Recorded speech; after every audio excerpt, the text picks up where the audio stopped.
like there's like a 15-20 second delay between the actual. So I'm just making sure that this works.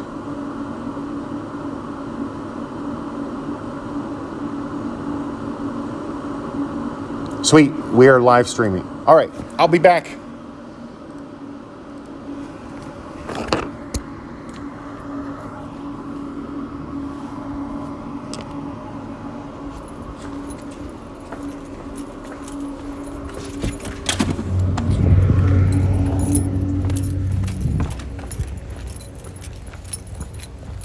So leaving the tech ed room, walking out. So in order for the drone to fly, it's got a couple different modes it flies in. One is just vision, right? And whatever it sees, that's how you kind of navigate. The other is GPS. So I have to have the drone away from metal and magnetic stuff, or else it can't lock in on the GPS. So actually what you do with your drone then is, once it's locked in on GPS,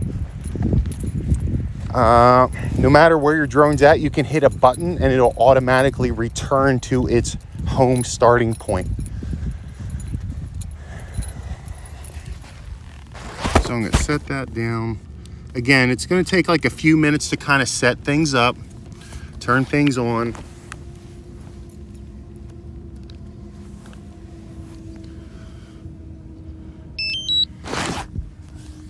I got to turn the controller on, plug the phone in, and the phone doubles as the app itself, and then also my viewing screen.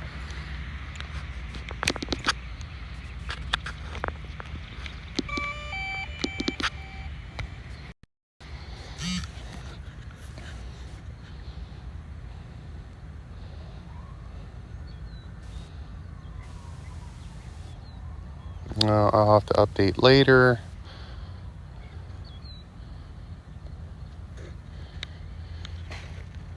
So real quick, what you do is calibrate the compass. So you actually turn the drone in a 360 sideways, and then you hold the drone.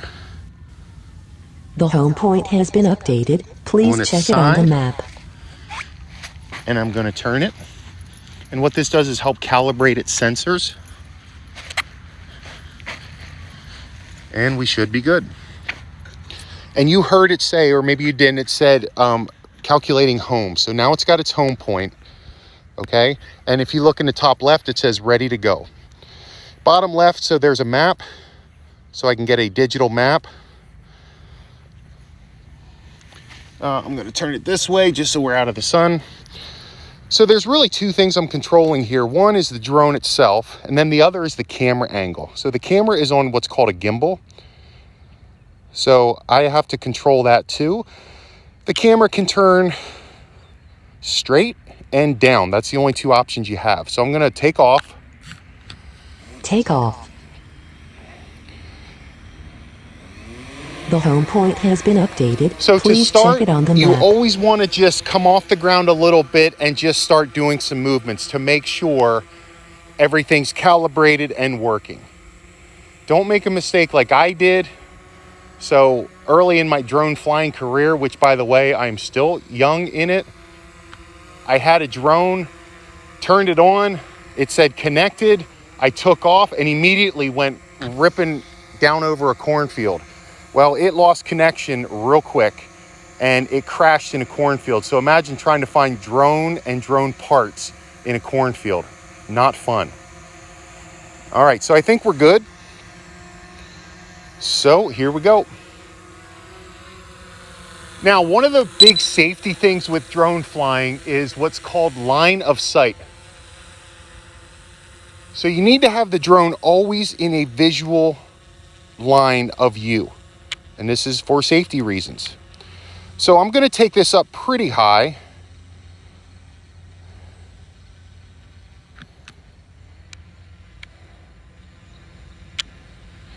All right, so where are we at here? Well, here's the back fields. There's the cornfields. There's the roads.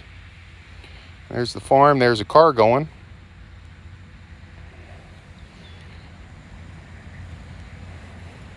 So back parking lot, there's the back of the school.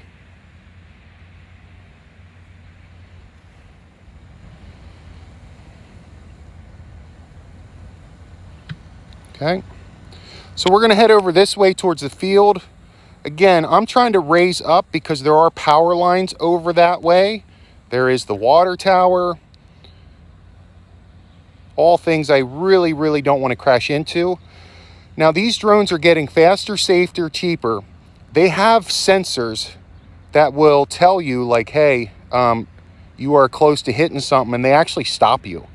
So I think that's kind of like an awesome part of it. So I'm going to pause here real quick. I mean, we are at 93 meters up. If I start taking a look around, you can definitely see down through. So you got New Holland that way. There's the fair. I had a student a couple years ago. He flies drones on his own and actually gets paid to film stuff for people. Like he showed me footage of the New Holland Fair. He was up over top at night. It was really neat. So we're at 93 meters up, and it's amazing how much you can see when you're only that far up. So over that way is Terry Hill. Again, I'm trying not to go too fast here to make people motion sick. Down there's Blue Ball, Shady Maple, High Shady Maple. But you can quickly see how much an aerial view can help out with things.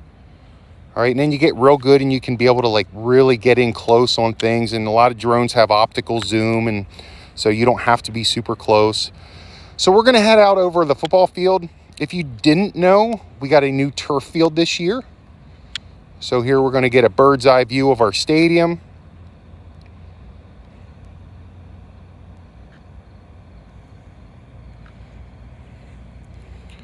And again, the gimbal goes up and down because every other dimension is going to be held by the drone itself. And for those of you who watched the how to film yesterday, I mean, like, you almost need two people working it. You need one for the gimbal and one for the camera itself, one for the drone. So here's a nice overhead shot of the actual field. There, I just took a picture. Oh, that's a video. Okay. So there's our turf field. And we're going to head out to the front of the school.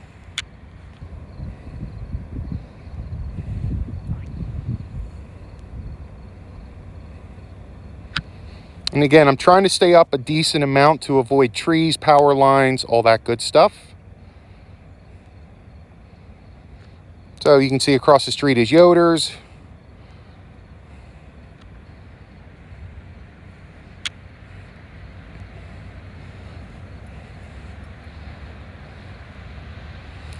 A few other safety things. One, if there's any flying aircraft around, I immediately have to lower my altitude. Drones always have to give way to any manned flight, plane, helicopter, etc. And I don't know if you remember, when I turned this on, it actually said, be careful, there's aircraft in the area. So here we have an overhead shot of the school. And again, if we needed to like go check something specific, right? You get a better pilot than me. You can actually get a better close-up view. A lot of drones have zoom that you can actually go and zoom in on something and not have to have the drone really close. So here's what we're going to do. We are going to kind of lower a little bit and check out the top of the middle school.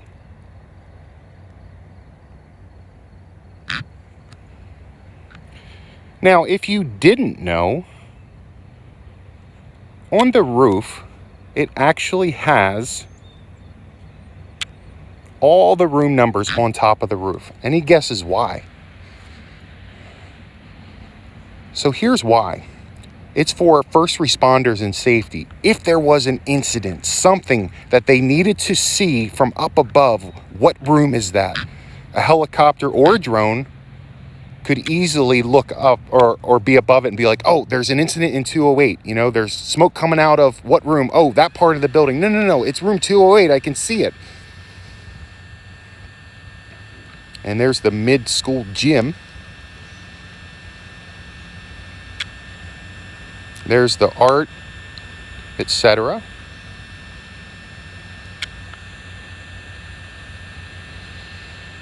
And again, this is a skill, right? It's like riding a bike, being able to direct your drone where you need it to go, being able to monitor the gimbal, the camera, getting it to go where you want to go.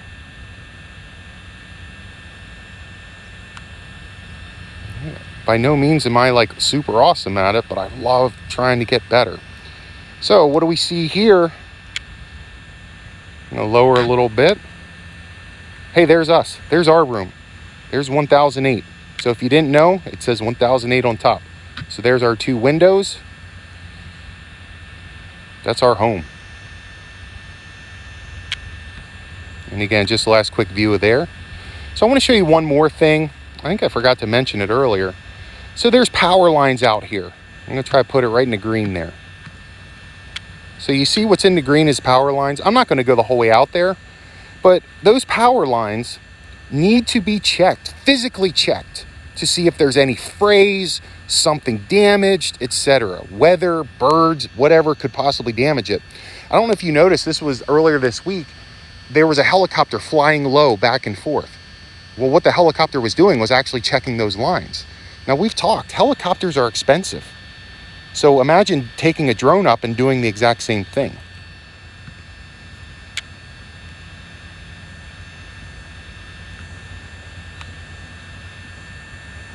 All right, so I'm going to bring it back in for a landing. There's me. Now, I have a launch pad, and the reason for that is the following. If the grass is wet or you're on a dirty ground, you don't want that stuff in your drone. So there's a direct overhead shot.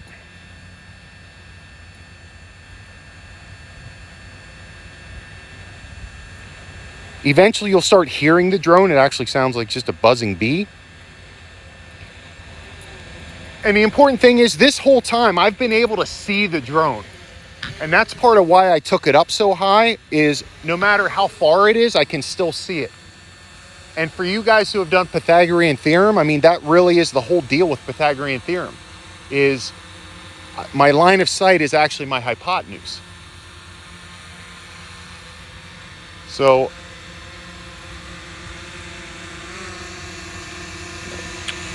I'm going to bring my gimbal back up.